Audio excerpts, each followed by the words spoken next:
안녕하세요. 하루 필수 말씀 충전 하필 큐티 조정환입니다. 오늘 함께 나눌 하나님 말씀은 출애굽기 8장 1절에서 15절 말씀입니다. 네, 함께 읽으면서 묵상하시죠. 주님께서 모세에게 말씀하세요. 너는 바로에게 가서 나 주가 이렇게 말한다 하고 그에게 이르기를 나의 백성을 보내라. 그들이 나를 예배할 수 있게 해라. 내가 그들을 보내지 않으면 개구리로 너의 온 땅을 벌하겠다라고 이렇게 하나님께서 명령을 내리십니다. 여기 이 개구리라고 하는 이 짐승도 이 이집트의 신 중에 헤케트라고 하는 그런 신이 있어요. 개구리 머리를 한 신인데 이 헤케트라고 하는 신도 이제 나일강과 연결이 되어져 있고 이 개구리 알을 생각을 해보면 굉장히 이제 크게 번성을 하잖아요. 알들이 그렇게 있고 그리고 이제 헤케트라고 하는 이 신이 개구리를 생각해 보면 겨울에 잠잤다가 이제 나타나게 되는 죽음과 부활 또 번성 이런 신입니다. 그래서 이게 요한계시록에서 또 이 개구리가 등장하는 것을 우리가 보게 되는데 어쨌든 헤케트 개구리가 이런 신입니다. 나일강과 연결이 되어져 있는 그런 신인데요. 이 강에는 개구리들이 득실거리고 올라와서 너의 궁궐과 너의 침실에도 들어가고 침대로도 올라가고 너의 신하와 백성의 집에도 들어가고 너의 화독과 반죽하는 그릇에도 들어갈 것이다 라고 이렇게 이야기를 하십니다. 개구리들은 너의 백성과 너의 모든 신하의 몸에도 뛰어오를 것이다 라고 그렇게 말씀을 하세요. 개구리가 지금 완전 번성하게 되는 거죠. 우리가 제가 표현한 이 번성하다라고 하는 표현을 한번 잘 기억하시고 계속 읽어보죠. 주님께서 모세에게 말씀하세요. 너는 아론에게 이르기를 지팡이를 들고 강과 운하와 늪쪽으로 손을 내밀어서 개구리들이 이집트 땅 위로 올라오게 하라고 하여라. 아론이 이집트 물 위에다가 그의 팔을 내미니 개구리들이 올라와서 온 이집트 땅을 뒤덮습니다. 그러나 술객들도 자기들의 술법으로 그와 같이 하여서 개구리들이 이집트 땅 위로 올라오게 그렇게 만듭니다. 이제 개구리들이 땅 위로 올라오게 되어서 이집트 땅을 뒤덮는 이 사건을 이제 생각을 해보면 하나님께서 원래 태초에 천지를 창조하시고 모든 땅에 기는 것들과 그리고 움직이는 동물들을 좋았다라고 그렇게 말씀하셨어요. 그런데 이 좋았던 이 땅에 기는 것들이 생육하고 번성함으로써 점점 더 많아지는 것은 하나님의 원래 계획 안에서는 복이었습니다. 그런데 이집트의 온 땅을 뒤덮게 되면서 이것이 풍요로운 좋은 사건이 아니라 어떤 심판의 사건으로 변하게 되는 것을 우리가 보게 돼요. 그러니까 이게 지금 하나님의 통치 가운데에서 하나님의 일하심이 때로 우리에게 풍요로움과 풍성함으로 다가오는 것들처럼 보이는 것들이 재앙으로 하나님께서 내리실 때가 있다는 것도 한번 생각을 해봤으면 좋겠어요. 이 술객들도 자기들이 똑같이 해가지고 개구리를 땅 위로 올라오게 만들잖아요. 그러니까 자기의 능력으로 이런 부요함과 풍성함을 만들어낼 수 있다고. 그리고 아까 말씀드렸다시피 이 헤케트라고 하는 신 자체가 이제 풍요로움과 부활 뭐 이런 신이었기 때문에 그런 것들을 자기의 능력으로 만들어낼 수 있다. 이 부요함과 풍요로움을 자기의 손으로 어떤 마술적인 힘으로 그렇게 만들어낼 수 있다라고 하는데 오늘 이 본문에서 그래서 하나님께서 내리시는 이 개구리의 심판을 통하여서 결국에 보여주시고자 하는 것은 누가 통치자이고 그리고 이 풍요로움과 부요함도 결국에 이 나일강에서 오는 것들이 풍요로움이 재앙으로 변할 수 있게 만드는 것도 하나님의 능력이라는 것 이렇게 우리가 한번 생각을 해봤으면 좋겠습니다. 그때 바로가 모세와 아론을 불러들여서 부탁을 합니다. 너희는 주께 기도해서 개구리들이 나와 나의 백성에게 물러가게 해라. 그러면 내가 너희의 백성이 주께 제사를 드릴 수 있도록 너희를 보내주겠다라고 그렇게 말씀하시죠.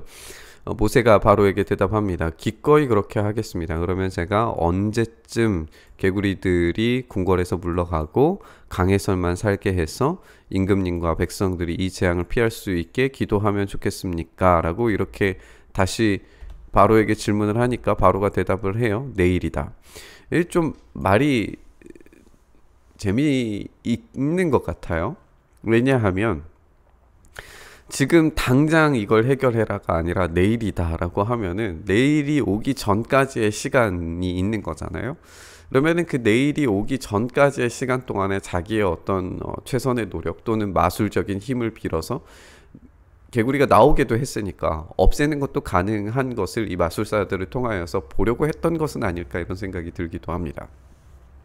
어떤 학자는 이제 이게 문법적으로 내일이다라고 이렇게 말하는 것이 내일까지 미루어서 이 기적이 재앙이 사라지게 해달라, 이런 표현이 아니라 지금 당장 긴급하게 내일을 준비할 수 있도록 그렇게 없애달라라고 이렇게 문법적으로 해석을 하기도 했는데, 지금 당장보다는 조금 더 미루어진 그 시간을 표현함으로써 어떤 자기의 의도를 만들려고 하는 최소한의 어떤 시간적 여유를 벌려고 하는 바로의 모습을 보게 되는 것 아닌가라는 그런 생각이 들었습니다.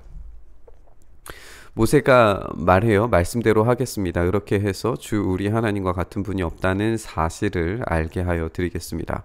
이제 개구리들이 임금님과 임금님의 궁궐과 신하들과 백성들에게서 물러가고 오직 강에만 남아있을 겁니다. 모세와 아론은 바로에게서 물러 나옵니다. 그리고 모세가 바로에게 보내신 개구리를 없애달라고 주님께 간구합니다.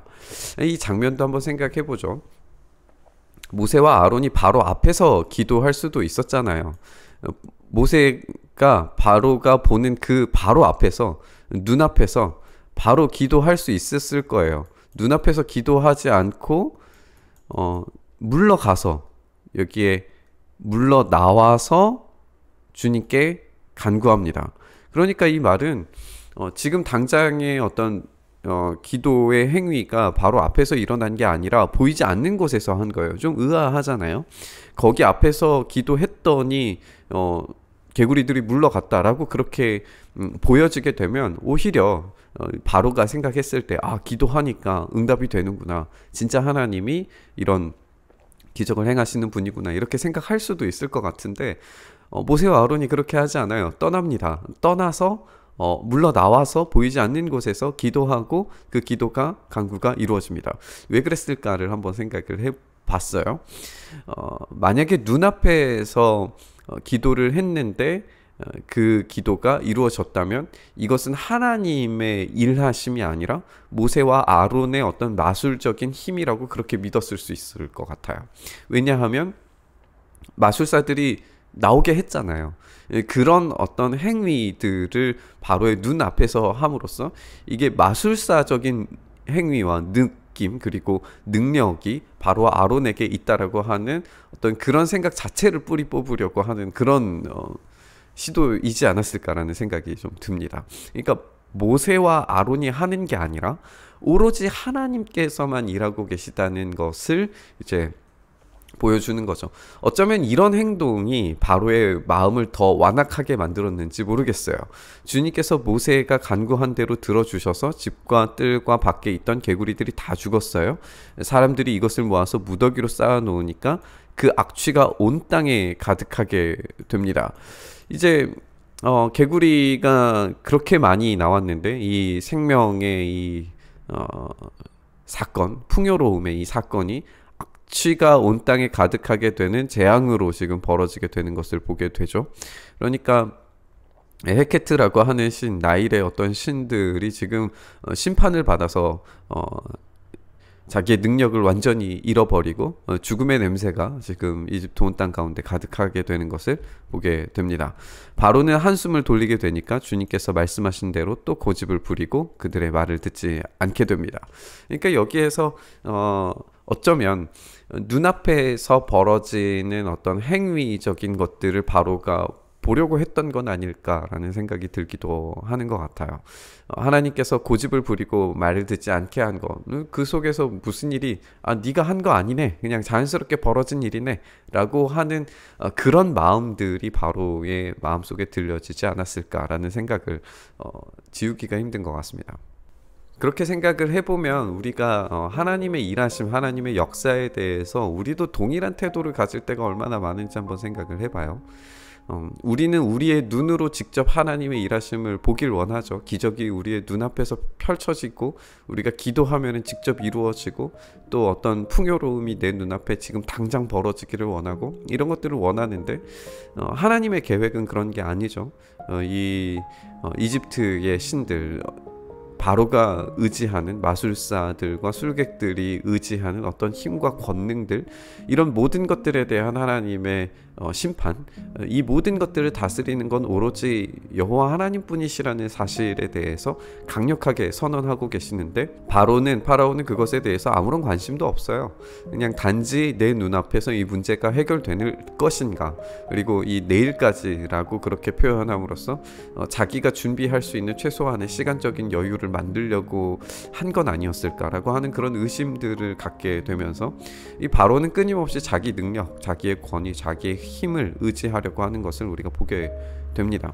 우리가 앞으로 벌어지게 될 재앙의 사건들도 마찬가지지만 바로는 그런 자기의 힘과 능력, 그리고 자기의 믿는 어떤 세계관에서 벗어나지를 못하고 하나님의 이 권위와 권능에 대해서 의심합니다.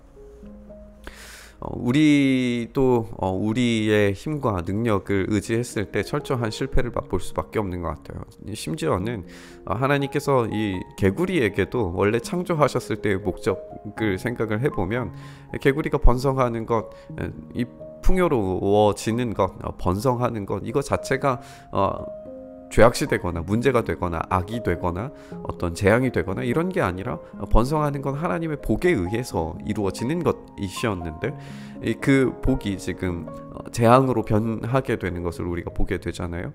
어떻게 보면 우리에게도 우리가 원하는 어떤 그런 방식의 풍요로움을 원했을 때에 하나님이 원하시는 게 아니라 우리의 방식대로 풍요로워지는 것을 원할 때에 하나님의 재앙과 같은 어떤 심판의 일들이 우리에게 떨어지지 않을까 하는 그런 두려움도 한번 가져보게 됩니다. 우리의 힘, 우리의 능력 아니라 하나님만 전적으로 의지한다면 하나님의 방식대로 하나님이 원하시는 복으로 우리의 삶이 풍요로워지는 것이 중요한 것 같습니다. 이 땅이 원하는 방식으로 우리가 풍요로워지는 게 아니라 하나님께서 원하시는 방식대로 우리의 삶이 풍요로워질 수 있게 해달라고 이렇게 우리 이 시간 함께 기도했으면 좋겠습니다. 함께 기도하시죠.